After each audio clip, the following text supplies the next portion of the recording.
বিভিন্ন কারণে মানসিক নানাবিধ জটিলতার মধ্য দিয়ে যেতে হয়। এবং বেশিরভাগ ক্ষেত্রে আমরা যেহেতু মিডল ক্লাস ফ্যামিলির স্টুডেন্টে হচ্ছে আমাদের ইউনিভার্সিটিতে অনেক বেশি, তো দেখা যায় বাসার একটা প্রেশার থাকে, সেই জায়গা থেকে যদি মানসিক স্বাস্থ্য নিয়ে আমাদের ইউনিভার্সিটিতে অনেক বেশি কাজ হওয়া উচিত। আমাদের তরুণ ভাইয়ের কথা মনে আছে কিনা আমি জানি না, আমি বিজনেস ফ্যাকাল্টির তরুণ ভাই, উনি হাজারিবাগে মসজিদ থেকে পড়ে গিয়ে মারা গিয়েছিলেন, আত্মহত্যা দিয়েছিলেন উনি।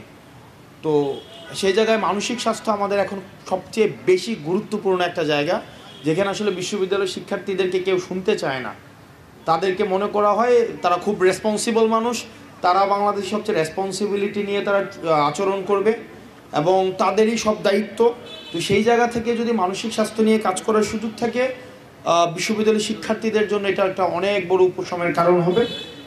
হামিম বা আমরা একই প্রজন্মের, আমাদের এই ইতিবাচক কাজগুলো অব্যাহত থাকুক এবং একই সাথে সাথে আপনাদের সমালোচনা, আপনাদের অ্যাপ্রিসিয়েশন, আপনাদের দুইটাই অব্যাহত থাকুক, যাতে করে আমরা এখন থেকেই এই জবাবদিহিতার সংস্কৃতিতে বড় হই। আমাদের মানসিক স্বাস্থ্য, আমাদের শারীরিক যে সমৃদ্ধি, একই সাথে সাথে এটার মধ্য দিয়েই আমাদের জাতীয় যে স্বাস্থ্য বা জাতীয় সমৃদ্ধির দিকেই কিন্তু আমরা ধাবিত হব।